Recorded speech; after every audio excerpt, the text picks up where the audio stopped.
speakers to you this evening, and to add, it's just wonderful to see so many young people in the house. Dr. Clarke and Dr. Ben have asked that I not spend the entire evening introducing them. So instead, brief biographies have been prepared for your convenience, which you should have received by now. Before I introduce Dennis Walcott, the president of the New York Urban League, who will bring you greetings, there are several thank yous that are in order. First, I'd like to thank Reverend Grant, who is the minister of this church, who allowed us to come to him and take a chance on us this evening. As I said, it's our first venture. I'd like to thank Ron Cook, who is the program director. I'd like to especially thank him for his consistent enthusiasm and for all his time. To the brothers Yosef and Kamal, thank you for coming at a moment's notice. And to your colleague, Melvin Simmons. This would not have been possible without my staff tolerating me over the last 2 days, especially Mark, who's not here, Laverne, Renita, Ernestine, and my support help, Alan and Luther. Dennis Walcott is, I'd like to say, is my mentor. We are both relatively new staff people, I think like 6 months for Dennis and maybe 4 for me. And it would not be right if we conducted this program this evening without greetings from him. So I'd like to welcome Dennis and turn you over to him for a few minutes.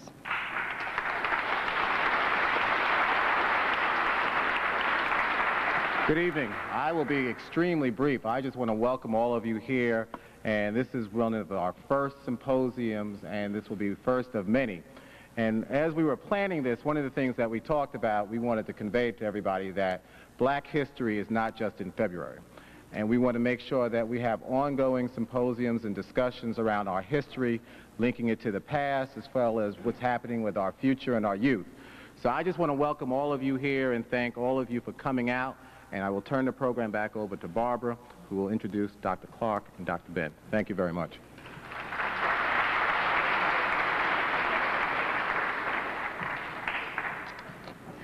Dr. John Henrik Clarke will be our first speaker this evening. There'll be a brief intermission, about 5 minutes, which will be followed by Dr. Ben, and then we'll open up the floor for questions. It's my great pleasure to turn you over to Dr. Clarke. Please give him a warm welcome. Thank you.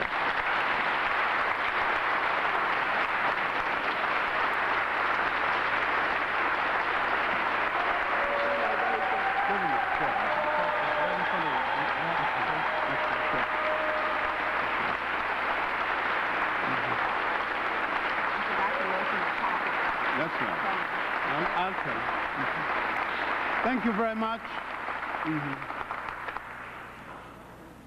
We have a lot to explain and little time to explain it because both Dr. Ben and I are veteran classroom teachers. We're accustomed to bells, so churches are not strange to us, though we don't exactly belong to any. We know something about time. My topic that will be extended by Dr. Ben is a question. What will we tell our children about our fight for freedom? Extended again, what will we tell our children about our role in history? How we survived to this point. When people say we were slaves, what do we tell our children about our slavery in particular and slavery in general? What do we tell our children so they can stop turning their face away and want to crawl under the table when you mention our condition in the world? When will they stop blaming themselves? You have not explained it to them because you have not explained it to yourself. You have to know your oppressor and the nature of his oppression and what you did about it. At what point do we sit down and not argue about TV? At what time do we sit down and tell simple stories about our revolutionary heritage and get it across to our children? We have the longest revolutionary heritage of any people on the face of the earth. We have fought longer and harder and against great odds than any people on the face of the earth. Why do our children not know this? Because if they knew this, and if they loved themselves, none of them would put poison in their veins. If they knew this, they would know that a code of conduct is expected of them, that they cannot afford to live selfishly. Their conduct must reflect the best in a whole people. And when someone tried to lead them in ways not of their liking, they should have enough sense of their own selves on this earth to say, we are not a people who engage in things of that nature. We are not a people who demean ourselves in that way. But for them to know this, they have to know what kind of society produced them. Coming out of a collective society, being forced into an individual society in order to survive. And this is an assumption. You think that you must take on the traits of your oppressor, when your role is not to take on the traits of your oppressor. Your role is to prepare to destroy your oppressor.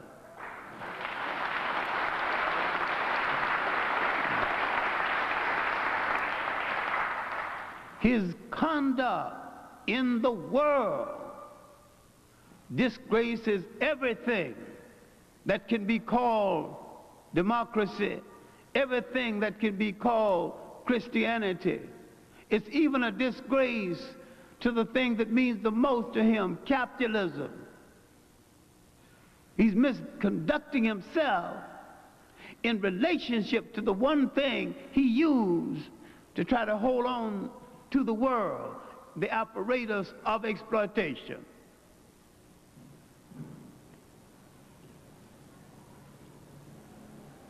Why can't we tell our children that whosoever God is, all people have the right and the responsibility to look at God through their own imagination and address God in a language of their own creation?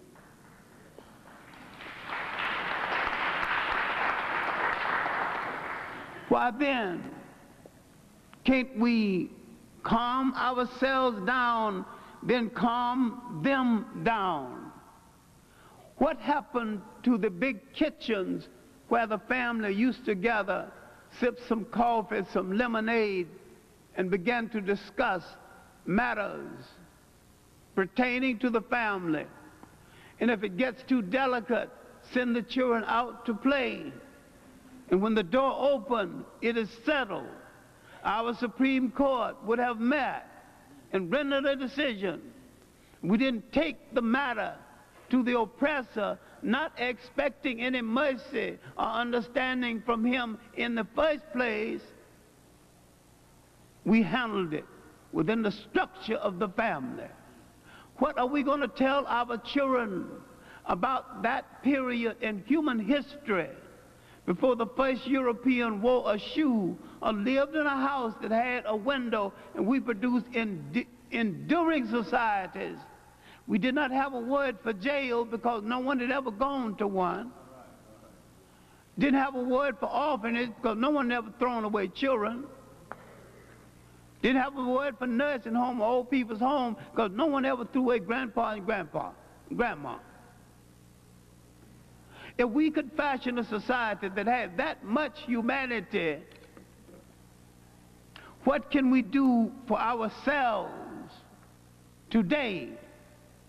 And how can you explain the contradiction of a people who can build the pyramids and can't maintain a candy store in Harlem?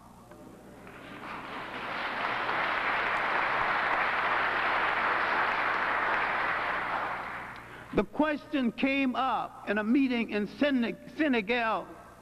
Yes, it was an arrogant member. I don't even know how he got there. He was in ethnic midstream. He didn't exactly belong to us. He didn't exactly not belong to us. He was what we call Hispanic, and he said he had enough African blood to justify being there, but he had no African loyalty. You must have African loyalty. Having the blood is not enough if you have no commitment.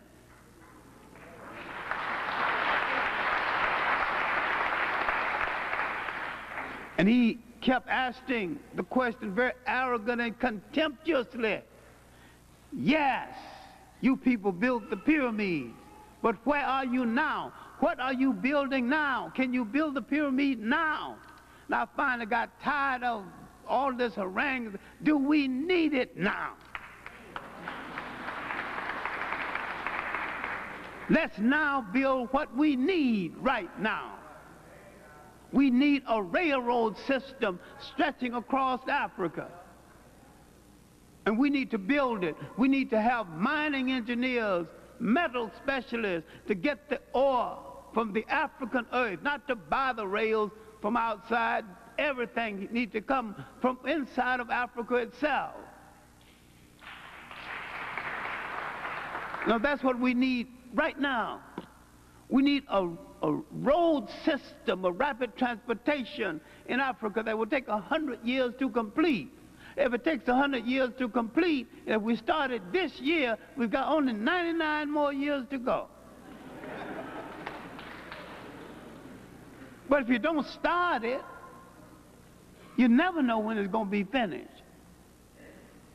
We must, in this generation, start things that a generation will have to complete, that another generation will have to complete.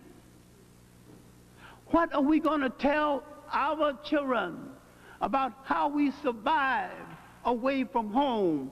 What are we going to tell them about the circumstances in Europe and in the world that caused them to be away from home?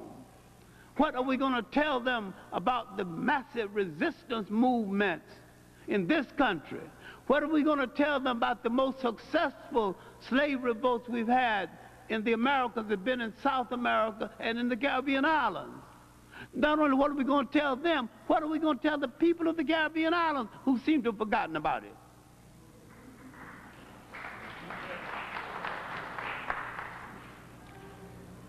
At what point do we tell our children, stop imitating imitators? You're imitating someone who's imitating you.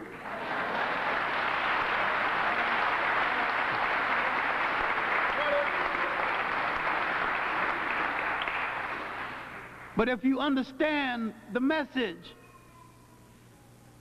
you would tell our children, don't waste your time with Greek fraternities and sororities because they got them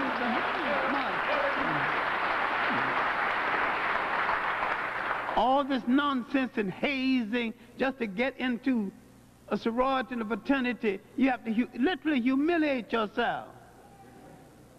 Nothing that you have to humiliate yourself to get into is worth being a part of.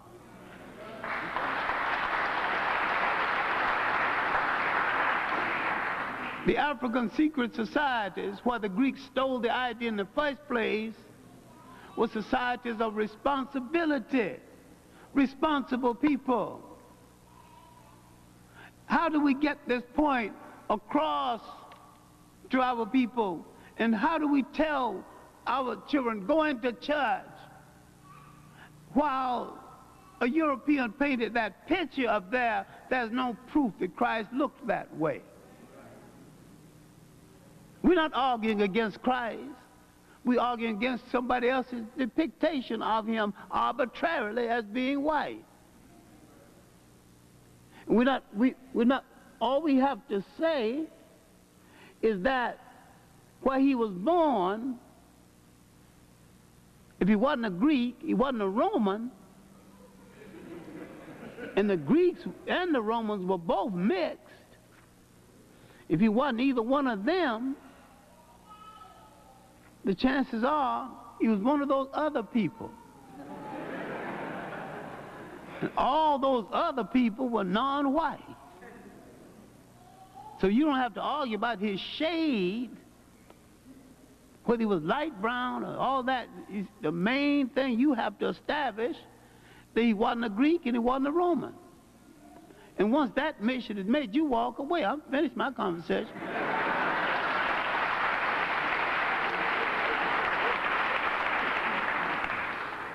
What we have to do is to stop wasting each other's time. We're not arguing against the church. We think the church should be an instrument of a people's liberation. We think everything that touches our life should be an instrument of our liberation. And anything we are part of that fails to be an instrument of our liberation should be thrown into the ash can of history.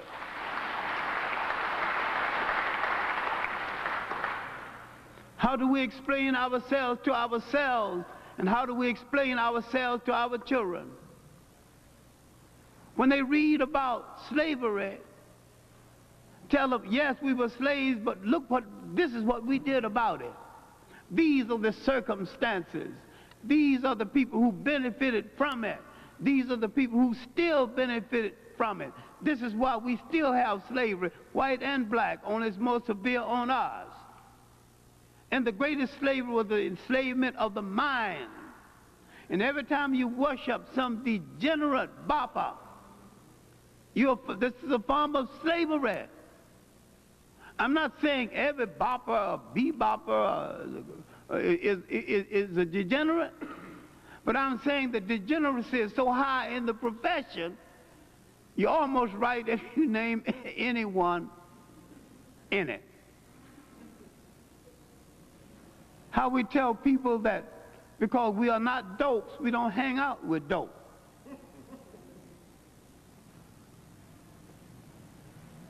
And how do we tell them that we came out of a society where we were secure enough to accept the female as a god without feeling so insecure, and that the people who feels insecure with the female in power are insecure as human beings?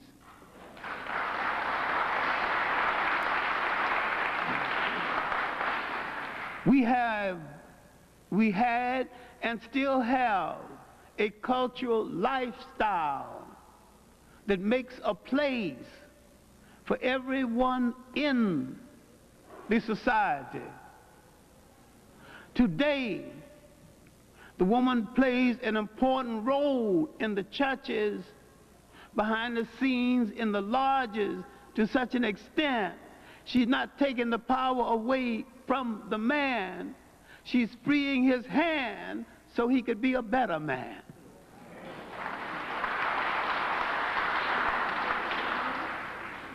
Now, where do we say where both of us went wrong? Both of us have gone wrong at looking at each other, because we are looking at each other through the lens of Western sociology invented to downgrade us. And we cannot, under no condition, use this as a measurement. What are we going to tell them about the unification of African people? How are we going to tell them to achieve this kind of unification? How did we get lost on our way home? We need to meet again at the fork roads and read the signboards all over again. There are too many things that apply to our oppressor that does not apply to us. And we're longing to be like someone. We're longing to follow someone who don't know where they are going. We need to set direction because we're following people who have no direction. We're following a hungry and a very insecure people who want all of the world, who can't count half, who don't know a fourth, who wants everything. We're dealing with the personality bred by that ice. It's ingrained in his personality. He is anti-democratic, anti-Christian, anti-humanity. And he will achieve everything at the expense of sacrificing humanity, democracy, and everything we call religion. I have grown weary of trying to explain the difference between religion and spirituality, because each time you make the experiment, someone said, you must be godless. I am not only not godless, I try to remove all of the unnecessary underbrush away from me so I can get in closer.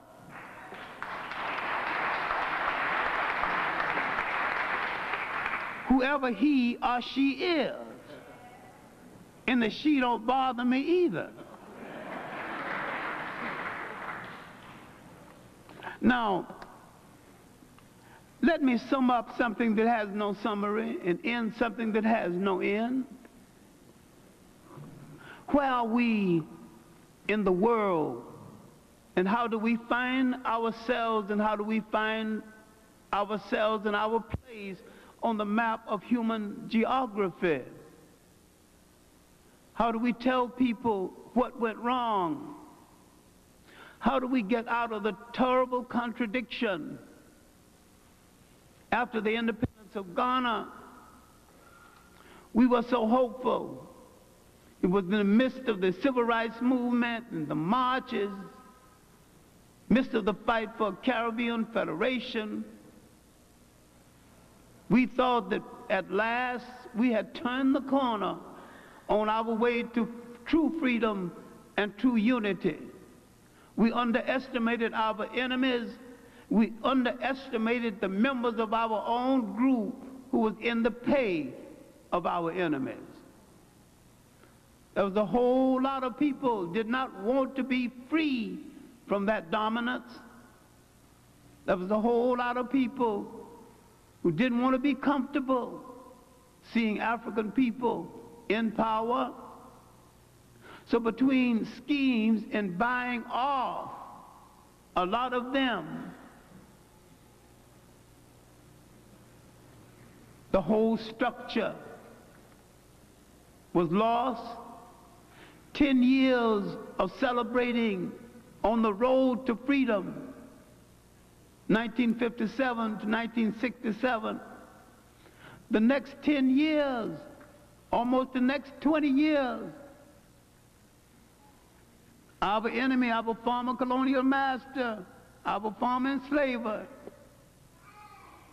had learned the secret and gradually destroyed our organization from within and from without.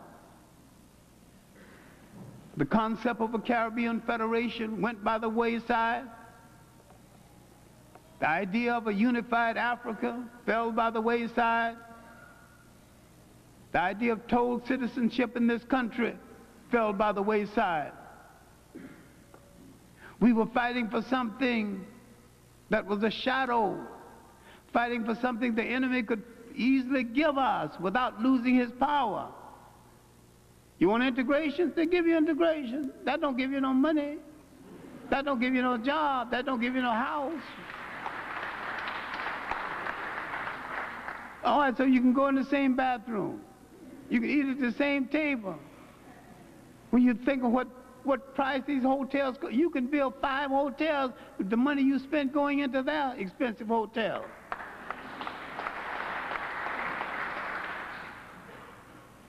You can build shoe factories for yourself because you integrated. You thought you didn't have to do anything for yourself. They'll let them into theirs. You still have to build your own.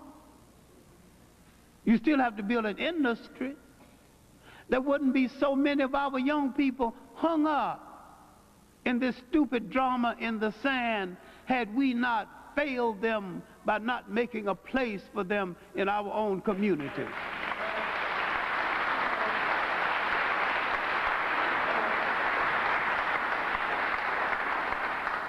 We had the funds. We could have opened up cloth factories, dress factories, shoe factories, all the things, just factories only dealing with the things we use. People get a little tired of me mentioning underwear because they're a little sensitive about this. But if you're going to start manufacturing, the first brother that opens an underwear factory, and the first time you say, I ain't going to buy no underwear except from that brother's going to become a multimillionaire. On one item. Now let's look at all the items in the more than $200 billion we feed into the American economy. We can rescue ourselves. Why do we still with our tin cup begging at the door of a fool? We have to locate ourselves on the map of human geography. Between the Caribbean islands, the United States, other parts of South America, 250 million African people, millions in the Pacific, over 150 million in India, counting the Dravidians. 500 million in Africa, according to a count was made 50 years ago, indicating that the African man is not going home trying to renew himself. Among the many faults we have, neglecting home, not renewing ourselves, is not one of them. We do want someone to carry on in our name.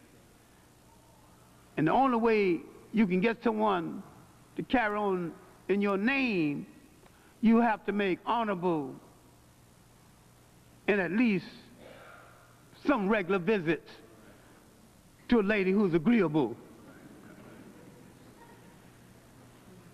to helping you get your name carried on, because it's her name too.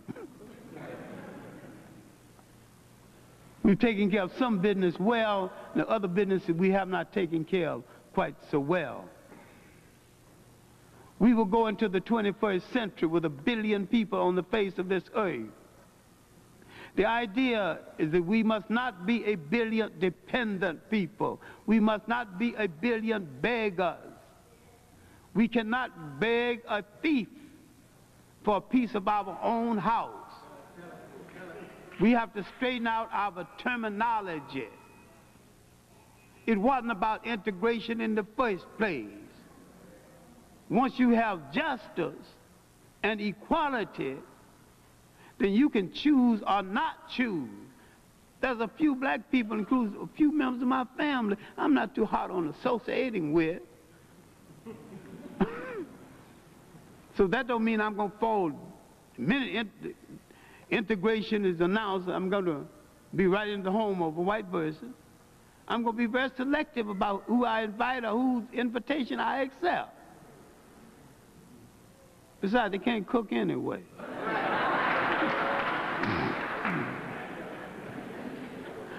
My main point is that our enemy has a program. a well-designed program. Our enemy has a mission, and that mission is to control the world by any means necessary.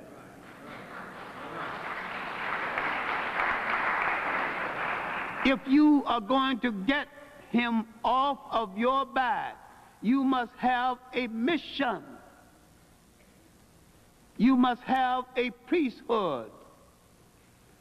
And you must go into that priesthood the same as someone going into a holy order, to devote the rest of your life to making sure that your people have the basic necessities of life and more.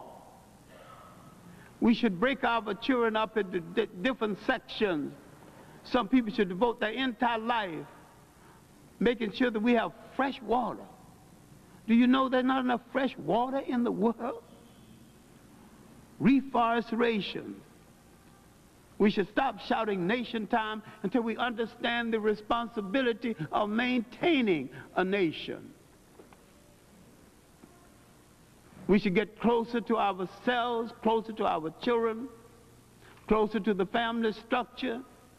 We have lived with these fragments many years, put them back together again, learn to speak to each other again, at least in a civil tone of voice.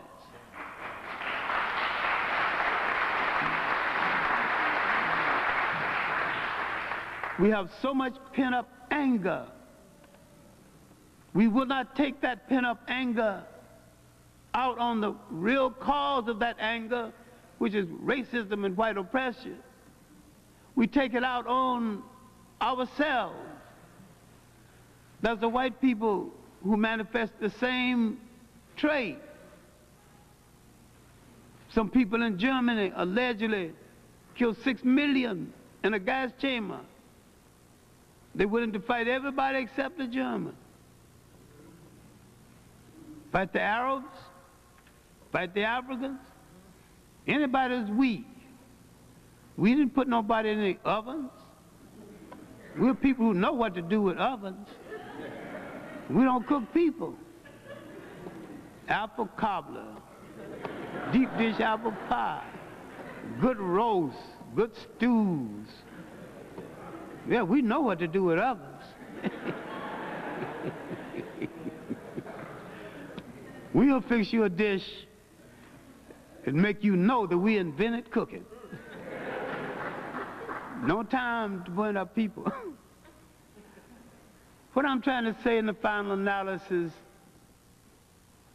once we take control of ourselves, we have to stop being imitators and be innovators. And realize we've got a continent 12 million square miles. Wherever our bodies are on the face of this earth, our cultural and political heartbeat is in Africa. Whether you ever go to Africa or not, that is your home, that is the home of your spirit, and that is the heart and meaning and definition of your commitment. And none of us, any place in the world, will be free until that continent is free. The tragedy of the continent now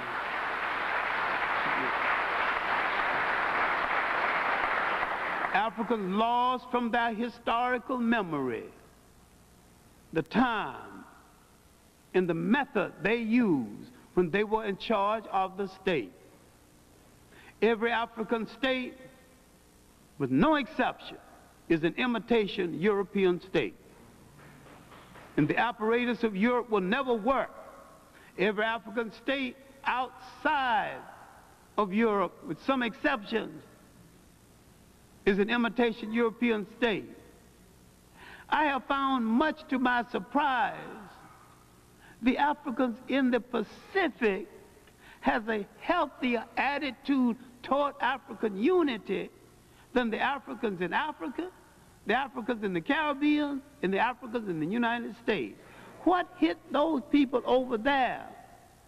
They're less polluted with a whole lot of confusion, especially the confusion brought by a German political opportunist and Johnny-come-lately called Karl something or another, and I can't quite remember whether it was Harpo or another kind of Marx. And so we got a different kind of black Marxists, both confused. I think most of the black Marxists I met are Harpo Marxists instead of Karl Marxists. Any system in the world will work for you if you make it work for you. Any religion in the world can serve you if you make it serve you. But a religion without spirituality is not worth your time. And religion, in some cases, has toned down the concept of spirituality. We have to use the dictionary words right, and maybe we were fighting for the wrong thing. Maybe this whole concept of the United States of Africa is wrong in words. It sounds more like an imitation. Why not a union of African states? Why not regional Pan-Africanism that will feed into a continental Pan-Africanism? Why not require every African child away from home to learn at least one African language and be conversant with at least one African culture and to have some general knowledge of Africa as part of his beginning on this earth? Why not, instead of telling them old English fairy tales, why not tell them African fairy tales, African teaching stories?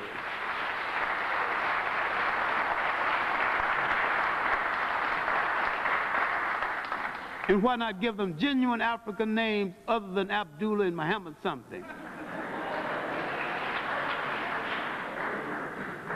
You're going to give them all these Arab names, you think you're going African. Everybody in Africa who cannot be addressed as an African is either an invader or a descendant of an invader. Once we find ourselves on the map of human geography, we have to tell our children who they are. We must tell our children what their mission must be and the kind of legacy that they have to leave for the whole world, but begin with themselves in the essential selfishness of survival. Take care of yourself first. Then find that mirror and see who's staring back at you. And who's staring back at you, use the word we. We gonna change the world. And if we gave the world the first humanity, we will give the world the next humanity. And as for getting ready for the job, we are ready to do it right now. Thank you.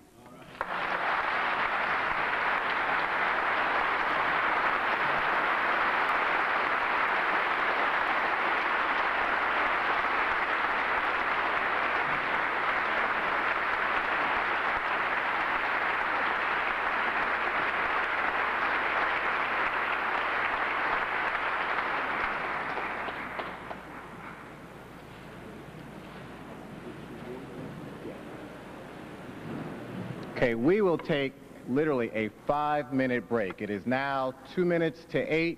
We will get back together at 3 minutes after 8. So we're talking about 5 minutes. Okay? Thank you.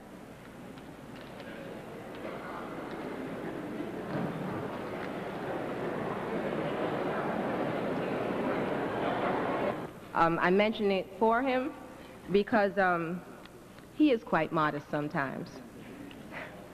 It's being done by, I think, the Alcan Tours, the African division on Nostrand Avenue in Brooklyn. They're listed. So if you're interested, if you don't get any literature tonight, be sure to call him. I'm sure if you're able to join him, you'll have a wonderful time.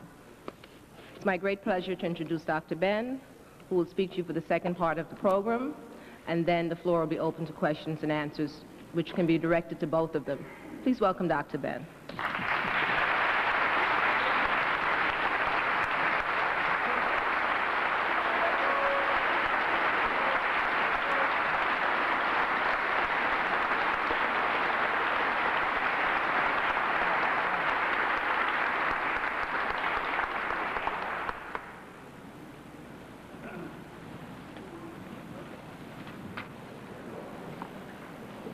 I will further say good evening, and as my elder stated, that wasn't meant to be pleasuresome, but it meant to be rather serious. But continuing where he left off with respect to the youth, I would like to start my observation by saying, not too long ago there was an attempt by a young man, but probably not so young. That young man is no longer with us, but he tried to make the Urban League responsive to at least the Harlem community where its New York branch is located. With certain constraints, of course. Whitney Young tried to relate to all factions in the African community, to the extent that when he passed away, those with the label African nationalists, black nationalists, urban leaguers, and the likes felt a sense of sorrow one way or the other. That momentum died with Whitney Young. Today we see a possibility of the momentum catching on again. This time it is a sister who is bringing it forward. But more than that, as I look around in this community, I see doctors, MD, lawyers, engineers, dishwashers, street cleaners, boot blacks. This isn't the Harlem that I've been looking at in the last few years, at least since 1966. Hopefully this is the Harlem to be and to continue. There's another factor in this that I saw that I must tell my children as the days go by. We didn't see this in churches. Of course, you saw it when Richard Allen bolted the white Methodist church. The reason was to have a church for African people, although the usual opinion is that the church belonged to all. That's the opinion. That's not the practice. But then I must then congratulate the minister who allowed us to come in this church and to present a people's position of what we are about. My children and grandchildren and great-grandchildren and others to come must know this, that this transition went back and forth as there were vacillation between the professionals within the African community, most of whom do not know where they lie. I think that Malcolm X, I'll have to tell my youngsters that the late Malcolm X said it very succinctly about us, the professionals. When the opportunity came for a professional to get even with the slave master, and I can think of one in the White House right now. Even if it was George Washington or Thomas Jefferson or even Lincoln, the professional could not distinguish between their role as a leading people to lead the others, but felt that there was some kind of identity between themselves and the boss. That happened the other day in a place called Tel Aviv. our mayor, I will have to tell my youngster that having a black face as a mayor doesn't mean a thing unless you have a black mind.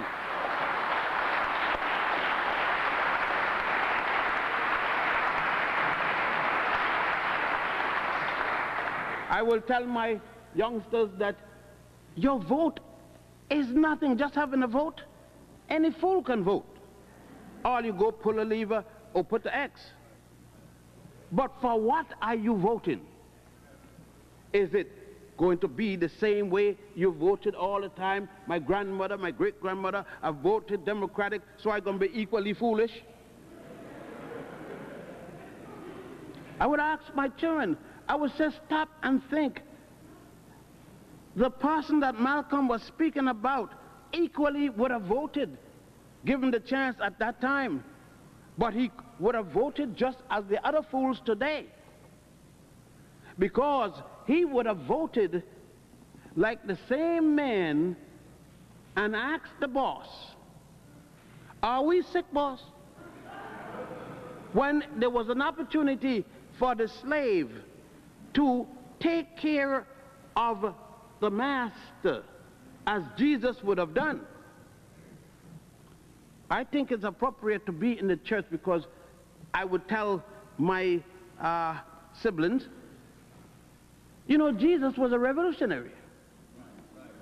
I was reading about the brother. I got to say brother because when he came down in Africa, it seems to me, and Herod was supposed to kill everything in sight that was a male, and J.C. hid among his brothers and sisters. That's his initial, J.C. He hid among his brothers. Now, if J.C. was not black, how could this blonde child hide among these black people?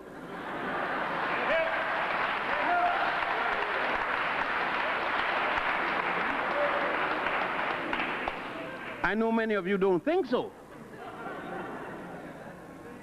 because you would have had the same problem he had. But I'm speaking about a man who spoke the language of the people. I don't want to speak that language because it might frighten some of you. You have to run out the church. But J.C. said, give me some skin, baby, because he was of the people. So was Moses, you know, born in Egypt,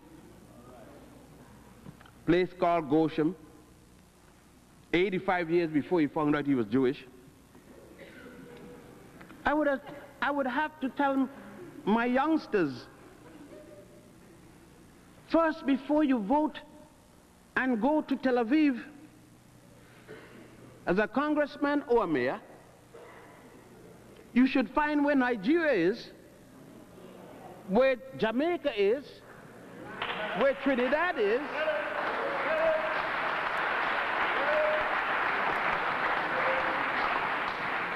Mississippi and North Carolina.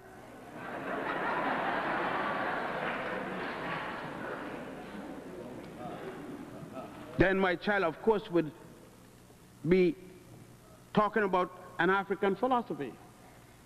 I would have to tell my youngsters the reason you must look first before you even step off. You must find a philosophical concept by which you are going to live.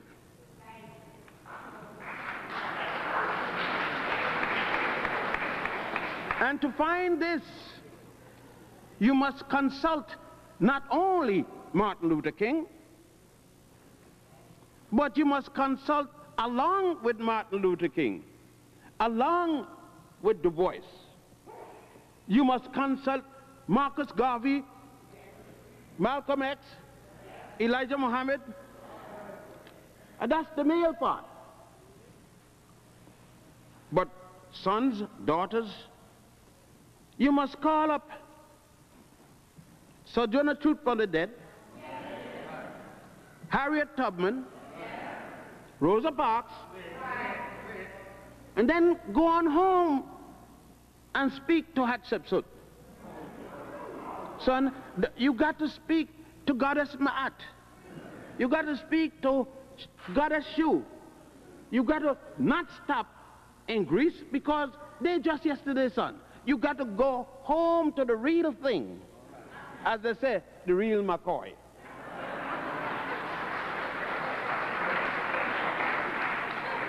Because I would say to the children, one of the reasons you will feel that you have to be bused from your neighborhood, where nobody else is busing into yours, but you busing out of yours, and you come back the same way that you went out. It would have been easy to mess you up inside without going outside to be messed up equally.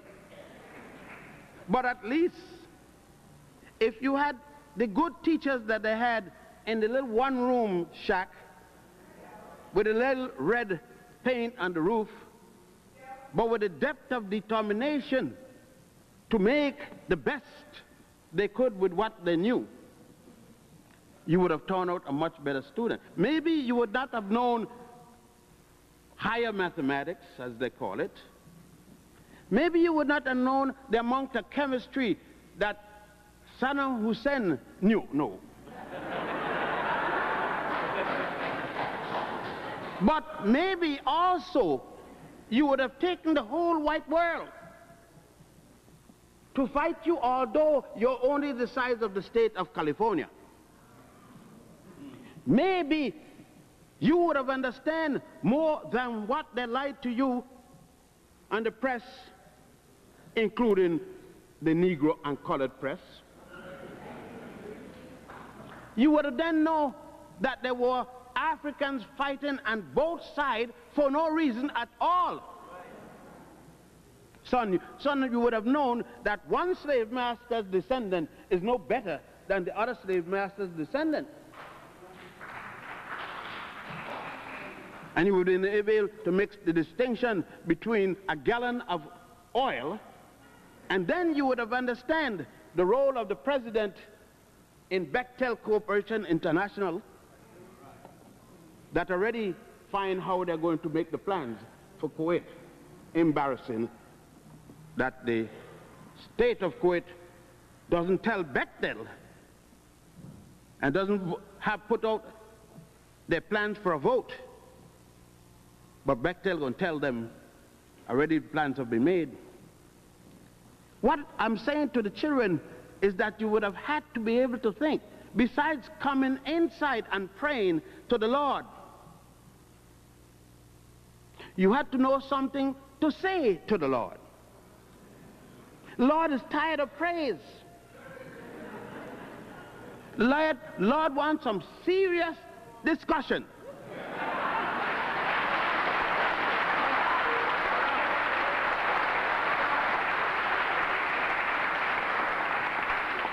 When you come up, the Lord said, last week you brought your troubles and put it on my doorstep. This week you brought your troubles and putting it on my doorstep. 2,000 years you've been putting from 1619 in James, Virginia, you've been laying it on the doorstep. Haven't you seen I don't work in troubles? I am too busy with the sun and the moon for your benefit, unfortunately. I would tell my son that we had tell the world about the Lord. We don't need to know. We told the world. We told the world about the basic fundamental concept that keep our minds together. We had told the world before about one God. We didn't wait on Moses. The brother was all right. He was going to repeat what Akhenaten had already said. You understand, sons and daughters? Sons like you there, little sister. You don't understand the virgin concept and the immaculate conception. But you had been told that through your grand ancestors about the immaculate conception 4,100 years before others start to talk about it. At least you were speaking about Christianity before Christ. You were speaking about Osiris and goddess Isis and their little son Horus. And you said it before Abram. before Moses. But you had a different explanation, little daughter. You see, when I had to speak to her because I had to stop her to believe that the stock bring babies. They just bring them in Europe. They don't bring them in Africa. There's another thing. I had to tell a child that milk cans don't bring milk. It preserved milk, that cows bring the milk. Of course, mothers too, not only cows.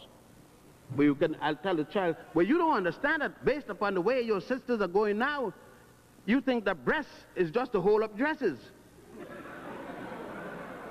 But they got another function. A few more functions at least.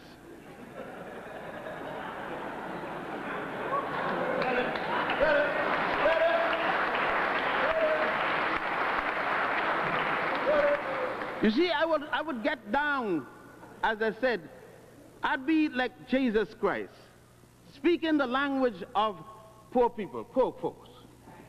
Jesus, who would have challenged Bush. You know, I listened to hear Bush being challenged. I listened to hear the kind of preachings that they told me that Paul spoke. Now, don't get me wrong. But Dr. Clarke said he was one time almost been a Baptist preacher. I'm not trying to get into a profession. But at least I could be a senior deacon. You see, maybe I will have to tell the child that you're expected to act like Jesus, and if not Jesus, at least like the disciple, not necessarily Paul. But you could even act like John the Baptist. Because that brother must have come to Africa and deal with baptism of the pharaohs, the purification rites that was equal carried to Jesus when he came down to study at home, Soulville, Africa, before going back to Asia. See, I have to tell this child, because I got to prepare this little boy for his baptism and confirmation. I have to confirm this little boy in the pyramids of Giza, in the pyramids of Saqqara, because I have to teach this little boy not to tell the teacher, let me give my lesson to you orally. You know, we don't write too well. You see, this boy is going out every morning on the bus. He's still coming back, can't read and write good. Because the teacher can't read and write good. So I got to strengthen at least this little fellow so that when he sits in the classroom and they ask him any day to recite, to tell of his background, he doesn't start with Charles and Jane. And that he knows that the lion is not the king of the jungle. Lions don't live in jungles, they live on prairie.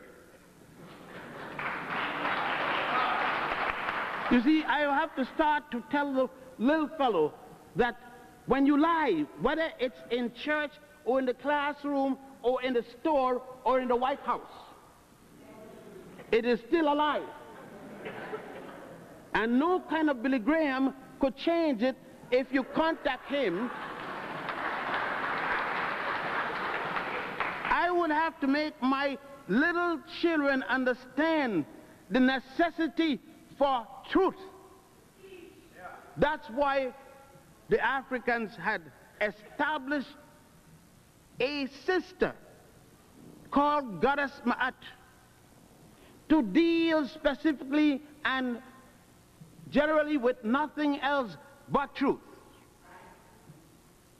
So I'll have to let my youngster know that when you go to Washington, D.C.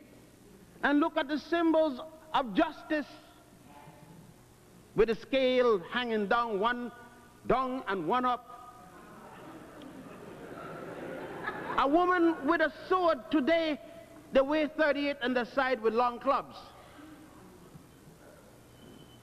I would say to my youngster, won't you look funny 8 months pregnant with a 38 on your side and a long club of 38 inches preparing to beat somebody and put them under arrest. In other words, what I have to speak to my youngster isn't about the 3 R's, because my youngster knows that. After all, her father just built a pyramid that day, 82 of them, in one place, and then went in Sudan and built another 30 of them. So the pyramids are no problem. Engineering was no problem. I said, son, engineering is no problem. Just go down the street at Washington and look at the copy they have there for George Washington, called the George Washington Memorial. The obelisk. The only obelisks in Europe, son, are those that they stole and carried there. Rome got the most of them. Put crosses on the top to make you believe they come from Europe. But son, I told him, son, my little daughter too, great-grands, you have to realize you cannot make a miracle happen when there is nothing. You must make miracles out of something. A miracle is taking the dirt, formulating it, cooking it, putting other specimens in it. They call it chemistry, son. Change it from its solid state to its liquid state, its gaseous state. And don't figure nobody in the world got no permission to make a bomb, to make all kinds of technical equipment of war, and tell you what you can make and can't make. Nobody got that kind of message from God to decide only African and Asian people can't make chemical weapons, but everybody else can, son.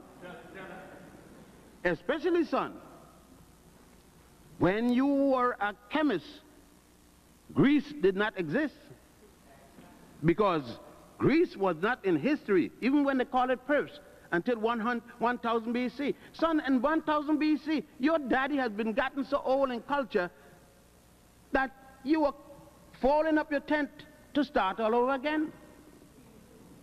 But you had to reopen the tent to let Thales come down to get philosophy. Let all the others come down to write their books, and to be the first to write the book after coming to learn how to write a book. So I would have some real serious discussion with my charges in terms of the African philosophical concept of existence and knowledge of self. As the first world traditional motto says, son, daughter, your first step is not to secure a Rolls Royce, neither is to secure a PhD, but your first step is to release your African mind.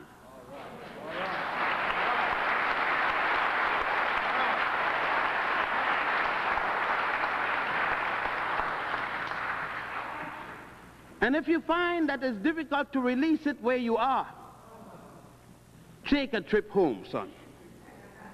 I don't mind where you land.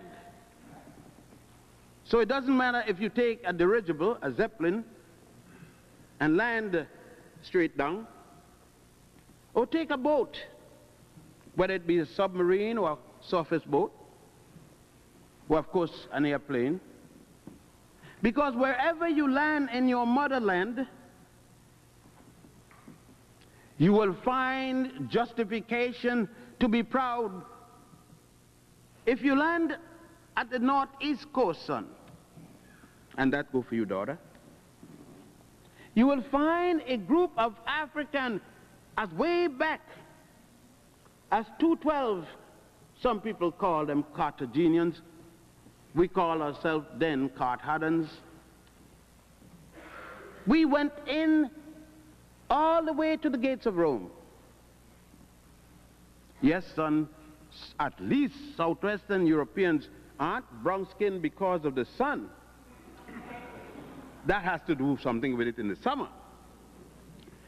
But son, they are so because your ancestors did not intermingle with the elephants when they had sexual desires.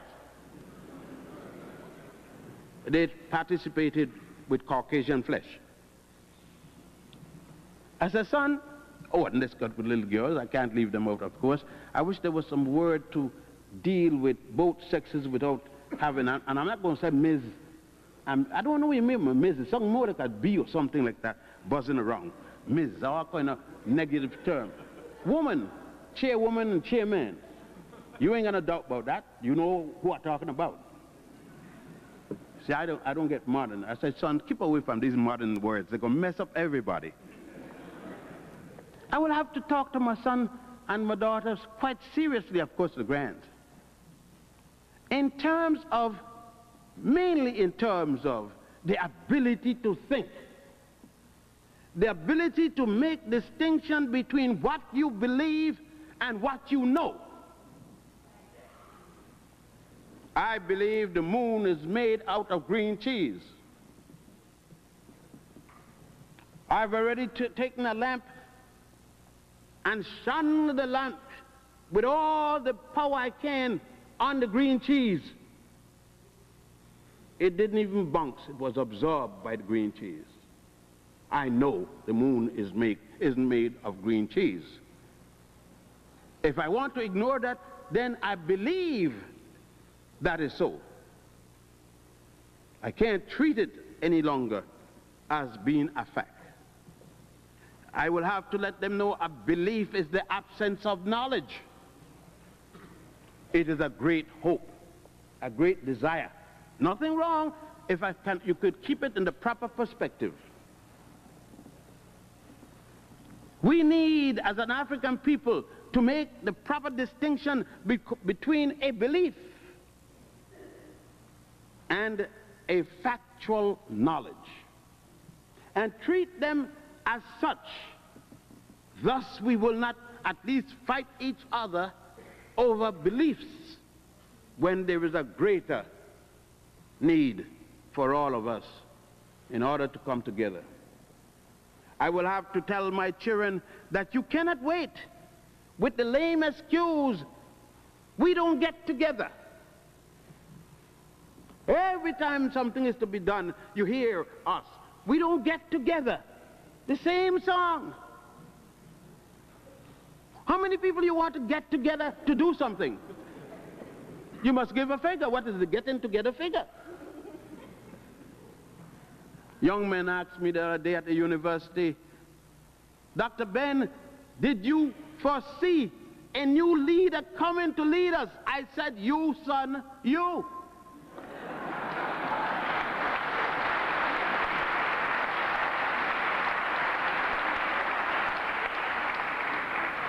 Everybody wants, all of us want the other guy, the other woman to lead, because you don't want to get the bullet.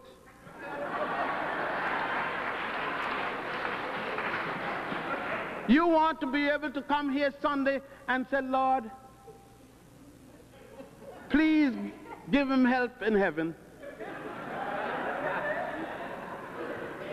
You're talking about Martin now, because in the case of Malcolm, you said, Lord, please don't make hell too hot for him.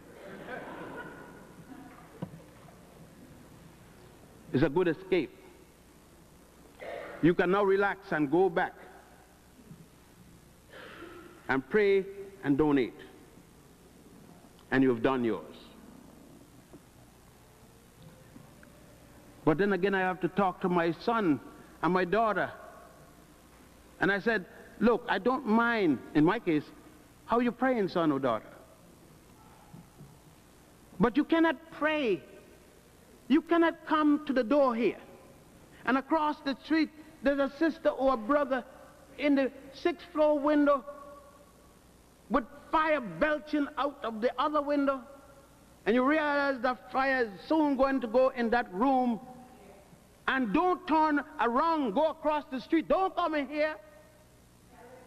They don't need you in here. God gonna exist with or without you. They need you cross the street at that moment to help that sister, that brother with something. At least if she jumped through the window, a coat to put around her or him so he could do without getting into shock. Then, when you have done what Jesus would have done, then you come in here and speak to your Father.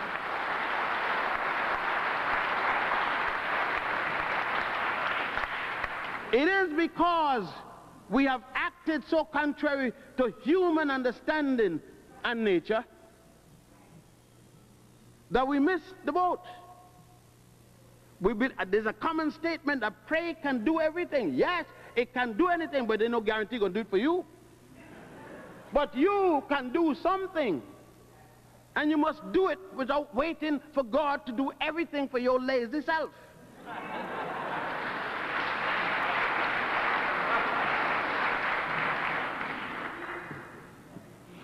And if we do that,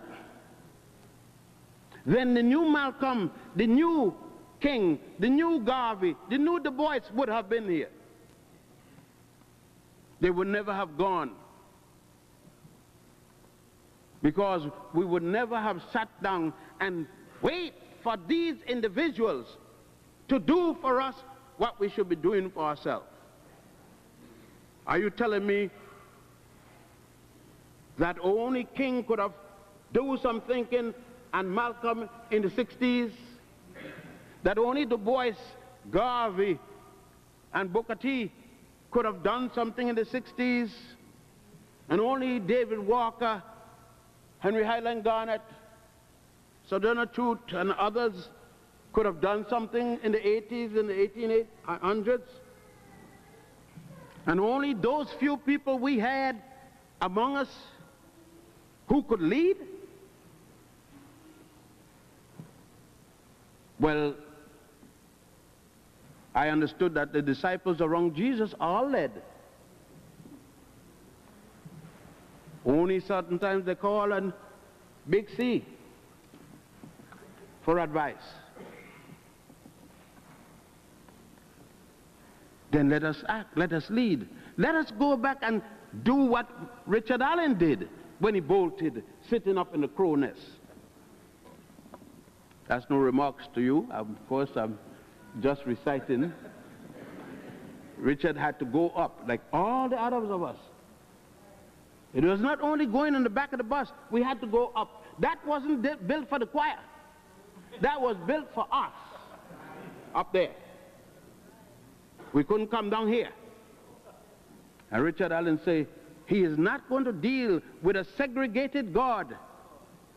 If God is for segregation, then let me get away from him. And Richard said, since I don't believe God is for that, especially when I looked at God before Michelangelo painted him for Pope Julius II, he had looked like the brothers in Africa. So how come all of a sudden he don't want me in church when I built a church when he decided to plan? So I said, I got to talk very seriously to this young man in the philosophy. The point is that we want to act without a philosophical concept. We teach a theology without its blackness. We are the only people that have a Jesus that isn't black like us. The Japanese Jesus look Japanese. Chinese Jesus look Chinese. We are the only one that find that Jesus got no color. Then how John the Baptist saw him to baptize him?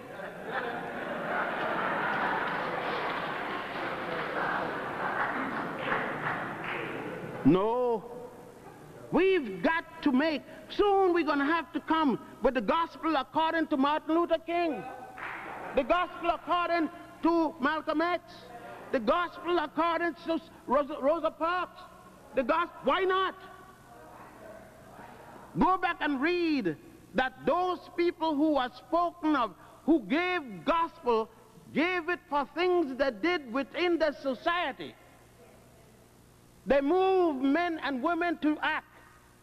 They did and lead, and thus people wrote about them and called their doing gospel.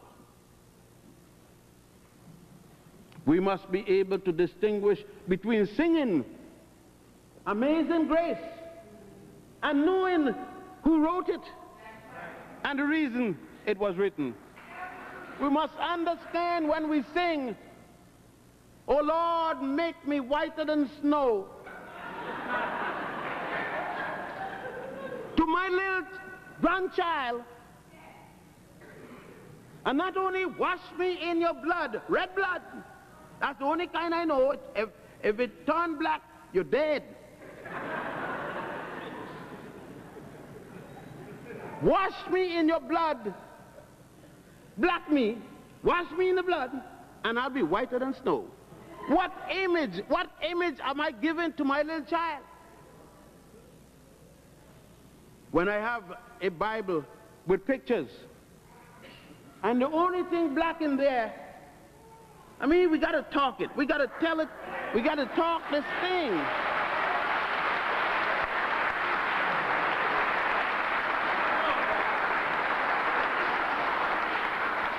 Don't tell me anything. Go home tonight and ask your little child, point me out Jesus. Don't open the book. Put a book on the table. Put all kind of pictures. And put Michelangelo's painting of Jesus. And then tell the child, pick you me out Jesus. That child is going to pick Michelangelo's painting. So then what you have done to the child? What image you have projected to the child? And at the Nicene Conference, up until that time, Jesus was born in a cave in Bethlehem, in Ethiopia. It's at the Nicene Conference of Bishops that he suddenly was born in a cave, a manger in Bethlehem.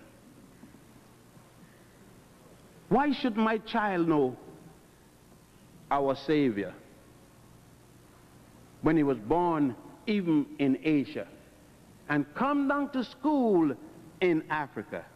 And before that, when his mother brought him for haven in Africa, shouldn't she hear about the role her ancestors played? That's why I am not including nothing in my history book. I am not a curriculum to be included. I am the curriculum.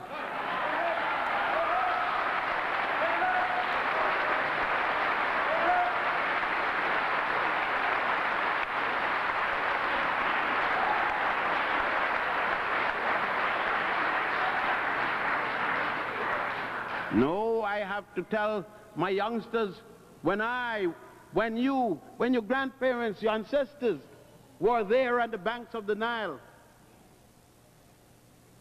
contemplating on this world, developing our scientific instrument to even measure the planet, the stars, the moon, and the distance between us, writing philosophically, bringing to the first theosophical concept about the deity, establishing the concept of right and wrong by virtue, making laws to govern mankind. We were there alone. And nowhere else we know recorded history tells us at the same time. This late thing about the Babylonian Empire, you can tell me all the theories, I want artifacts. When I tell you about the Nile, I carry you to Egypt and I show you. I don't say it once used to be here. I say here it is.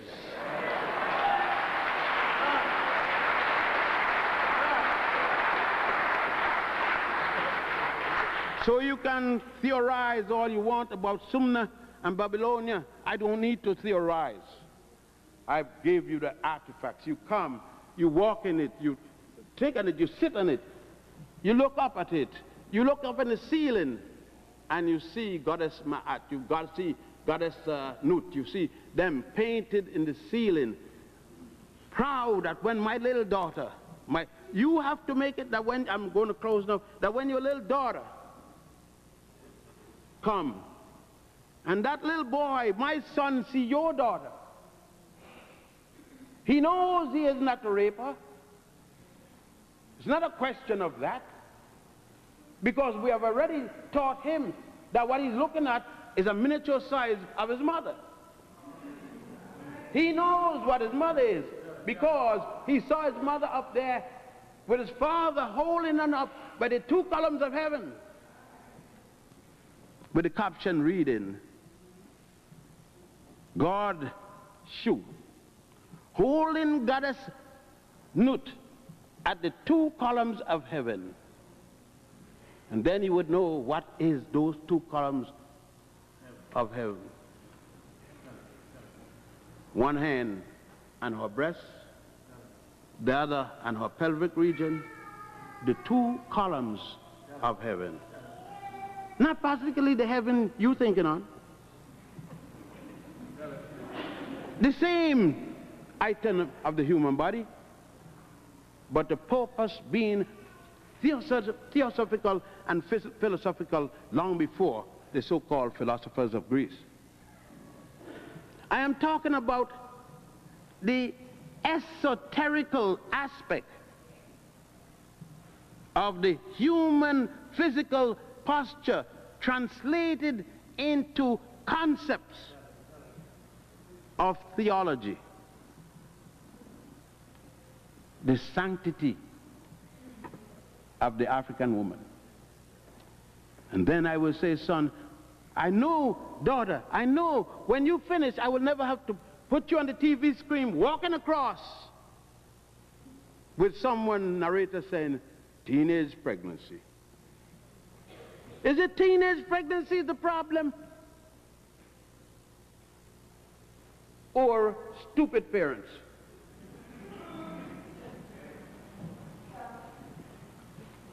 A teenager will get pregnant because she has the ability to be pregnant. And the boy has the ability to assist her. But nobody stopped to tell him of the responsibility of his action. Even mama don't tell him. Mama tell the girl some choice word. 4 letters and no letters. Some choice action with her foot when it's too late. But mama didn't tell the boy, the little son. Son, that's like your mama. That's like your sister. You don't want your mama to get hurt. You don't want your sister to get hurt. Son, you know the answer. It isn't a teenage pregnancy. My mother was a teenage pregnant woman with a matured man. But her mother had taught her how to take care of her house, how to cook, not with screwdrivers and things. Mama knew to wash her clothes before she could go around with her everything showing, split miniskirt. Before you can show, you must know to protect. We have to deal first with ourselves in our concept of morality, our concept of integrity, before we are willing to send our youngsters out here to learn the 3 R's. They come second. The integrity of the African woman is critical. And who must maintain that integrity but the African man? Thank you.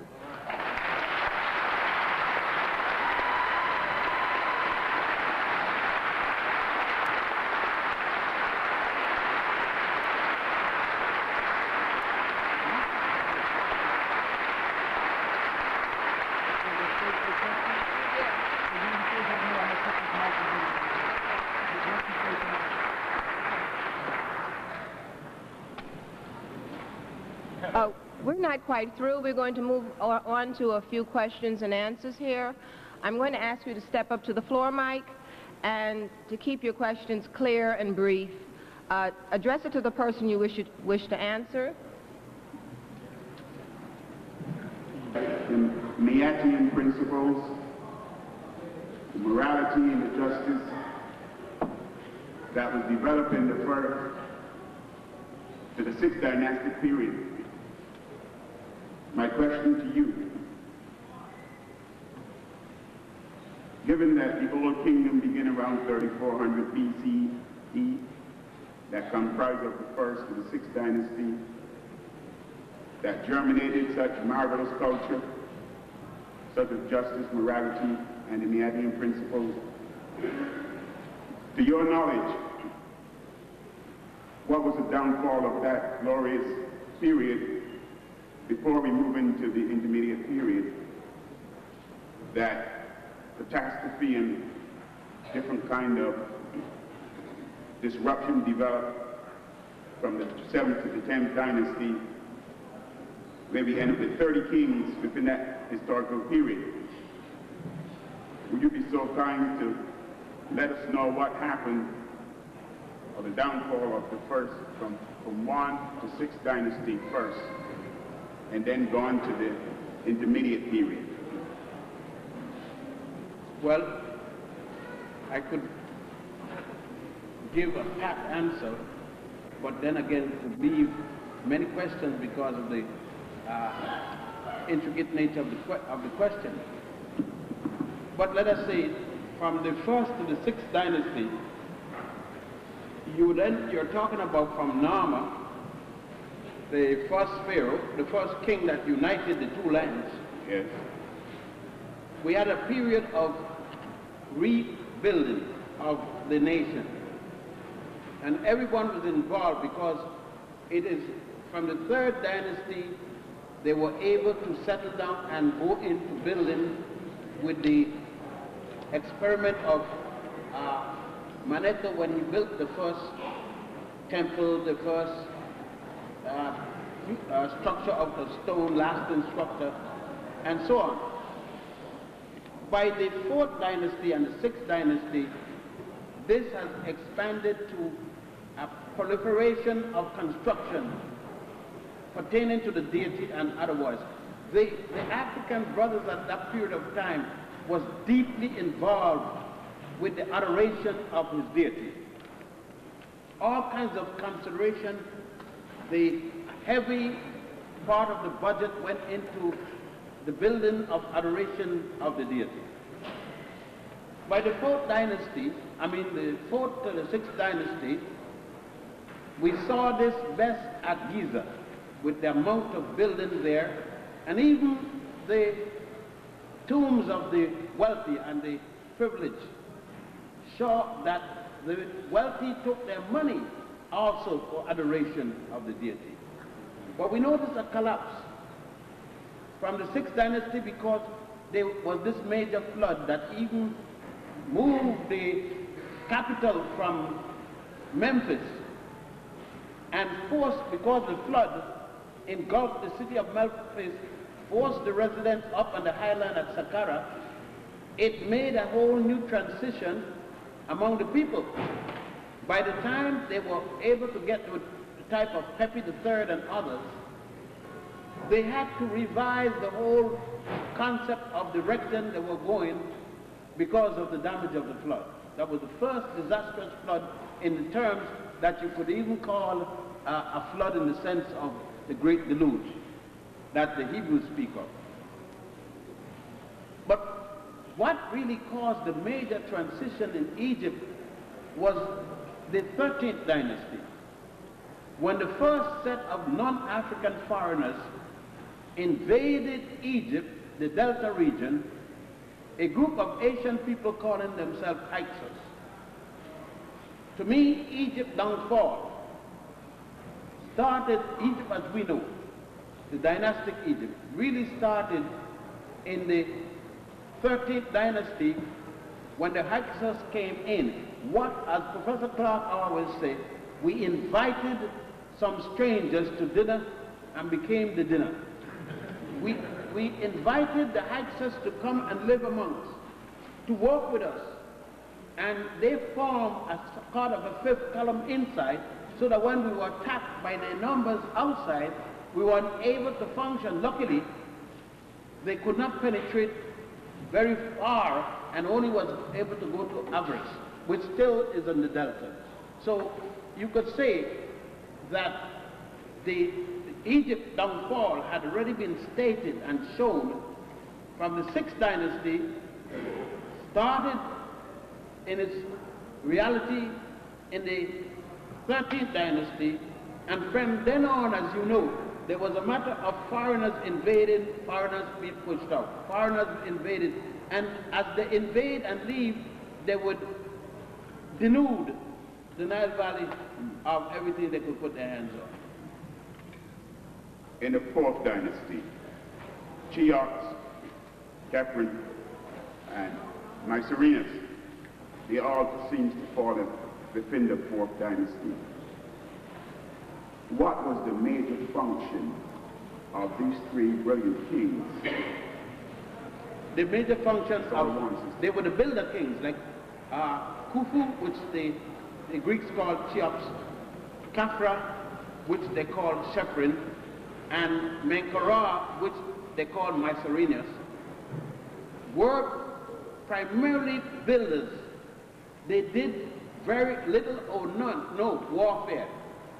They concentrated in building the state. As a matter of fact, they even added 2 more states. They started out with 40 states or 40 nomes.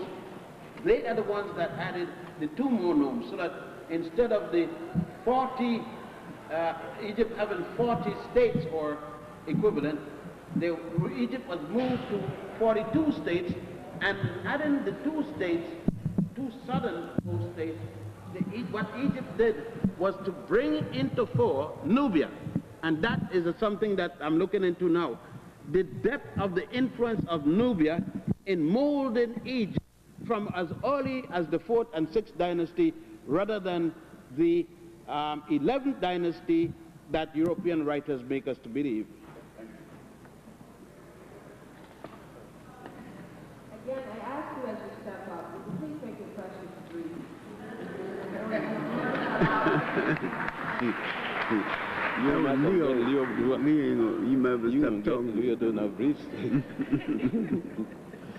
Hell no.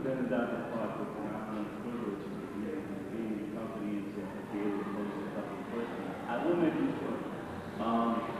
Dr. Ben, there was one thing I wanted to ask you was you have, I've read that you have an encyclopedia that is forthcoming, and I was anxious to know when it may be in print. The encyclopedia was written, as a matter of fact, Dr. Clarke and Professor Moore and a number of us met in the Armory, I think as late as 1977 or around there. The question is $400,000. That's all? That's all.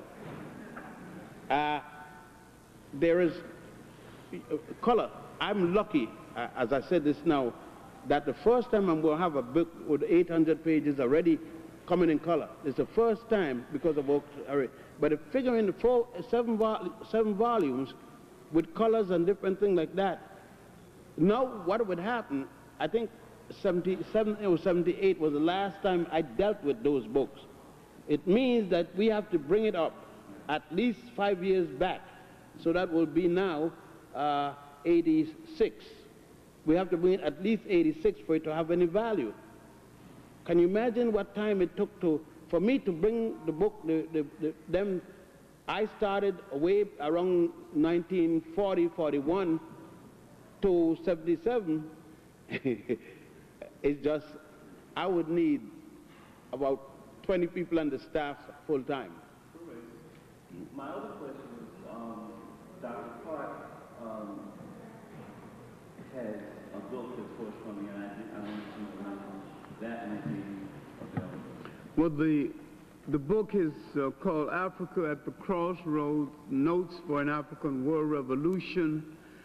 The publisher has promised the book for May, so you can expect it in June, because publishers' schedules are nearly always a month off. I'll be very pleased. It's my first big political book, so therefore I'm going to make a lot of fuss over it and let you know it's for sale. And I have a son of 3 more years of college and 13-room house. All these things had to be paid for. And so I need the money. I wanted to ask you both, listening to you over the years and gaining my sense of African centricity, I've realized that it's important for us to work together within the confines of this. In the United States, it's in the Caribbean. That's only one group. There are many groups of what is called entrepreneurs. There's an organization of 100 men and I think 100 women. There are numerous organizations now of African Americans and Caribbean and African delegation. There has been a delegation about 3 months ago from Africa came here to speak with African Americans only in terms of business. The usual statement that Africans don't want African Americans and African Americans don't want that thing is gone. Gone for good, thanks heaven. It should have been gone long ago. I think with all the social trips we have made, at least one thing, we know each other. That much we got in common. And that's gone. And with the influx of Caribbean people, especially in Brooklyn and the Bronx, that's gone again because they're getting together. I saw some new babies. So I know you're all getting together. And the participation of African Americans with respect to the floods and different things in the Caribbean and equally in North Carolina and things like that, we have been helping each other now. And I think what has happened by those who have led the bull by the horn in South America and all over, for the social trips, did it all. They are the ones who have gone with the people-to-people contact and made this possible. So look around and you will find, of course, I want you to know, you may invest with an African person, whether African, Caribbean, African, and go broke. It happens. You don't get mad and say all African people are bad or all African people can't do anything, because banks fail every day, not Freedom National alone, and at least the government giving all the people back 100% except Freedom National. Thank you very much. I'd like to add that if your mission in building a business in Africa is only to get rich, your mission is unworthy of African people at this juncture in history.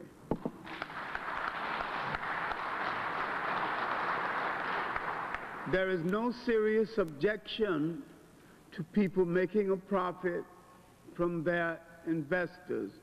But if we're going to go as imitation white capitalists, Africa has enough of those already. Yes, sir.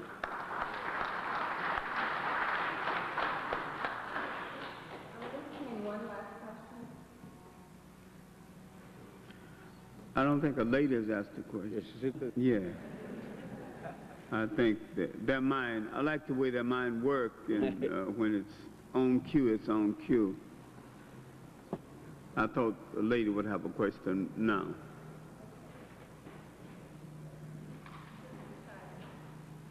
But I still have a question to Dr. Clarke. I would like to know, Dr. Clarke, in addition to our scholarly work, with our studies and our reading, you suggested in order to free our African minds that we travel and live extensively in Africa. And in the second part of that question, in mind, I made one trip to Africa, to Egypt and Ghana, and I found a lot of Muslims while I was there. And I noticed in your comments tonight you had a comment about Muhammad and Abdullah. Do you find a problem with Africans calling themselves Muslims? And the last, all right, finish your question now.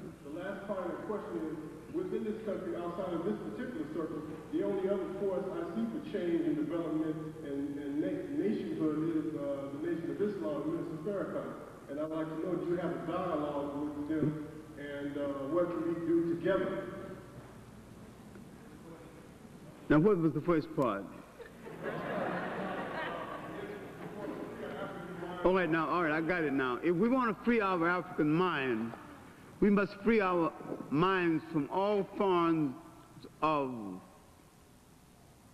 foreign influence on our mind, and we must approach Africa pure and simple. I do not think that there is a religious solution for Africa, irrespective of the religion. I think there's a cultural and a political solution, and many of the brothers who think they are Muslims are Arabists and apologizers for Arabism. If you said that, do you have a problem? Yes, I have a problem with the Christians too, only a bigger problem. I have a problem with the Christian, with religious cover-up and people hiding behind the skirt of God or the cap of Allah, not doing what they're supposed to do.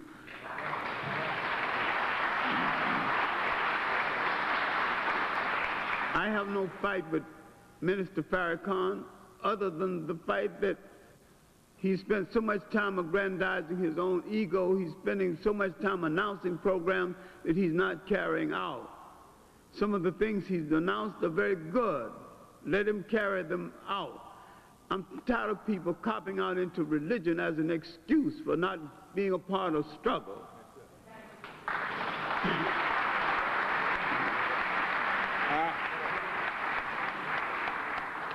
I would like to add a clarification I think my elder brother was making, which I wish to endorse. What Dr. Clarke is saying, there is nothing in an Arabic name that has anything to do with Islam. What happened is, since Islam came up in an Arabic context in the desert, it reflects an Arabic position. For instance, most African culture has a base with the mother. You inherit from your mother. Islam, on the other hand, being Arabic, coming from the desert, is a male-dominated culture. You inherit from your father. That is an African, in spite of the fact that Hatzat Kubad ibn Radad, you may know him as Bilal, impacted on Islam and became its first head of the embassies, even though he was asked to be the spiritual leader 3 times by Abu Bakr, Muhammad the Great, and the Prophet himself. What has happened? Like all religions, people know the rituals and the dogmas, but ignore the historical development. Under Islam, Africa was first enslaved and then extended to the European. Islam enslaved Africa in 18 AH, after the Hijrah, equivalent to 640 of the Common Era. It is Islam who started to deliver Africans to the Europeans that caused the Europeans to enslave Africans from 1509. And what we are saying, and I said it in the first part of my lecture, the African woman in what they call a war just the other day was the sufferer of this thing. If you notice recently, when they're showing the pictures of Kuwait, you now see the black people. You didn't see the black people in the guards. They press carefully pictured only what they wanted. But African women would have fought to lose and did lose their sons and daughters on both sides of this skirmish to a slave master from Arabia and a slave master from Europe.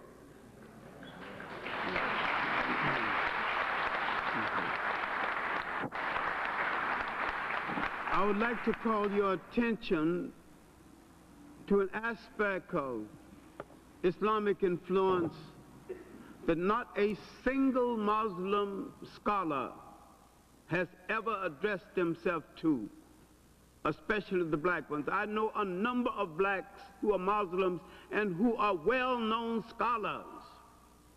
They have never addressed themselves to the North African destruction of the Western Sudan, the destruction of the University of Sankore, the exiling of the great scholar Ahmed Baba in Morocco, the demeaning of the destruction of this area by a dynasty of half-breeds called Ahmars.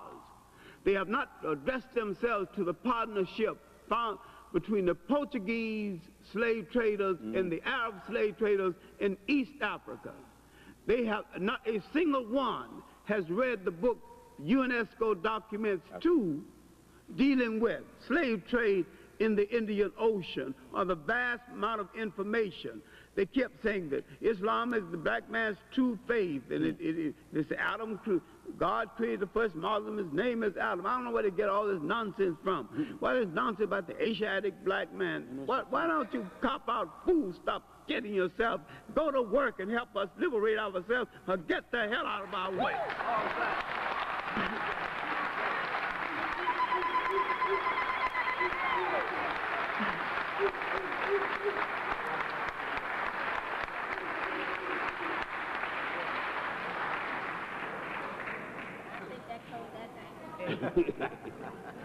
That's the frosting. Pleasant thought of what took place here. Remember that it's with the joint venture with the New York Urban League and Continental Baptist Church. We'd like to see it happen again. You are a wonderful audience. Thank you for your participation. Go ahead. You know they're going to the Indian restaurant from here. And I did too.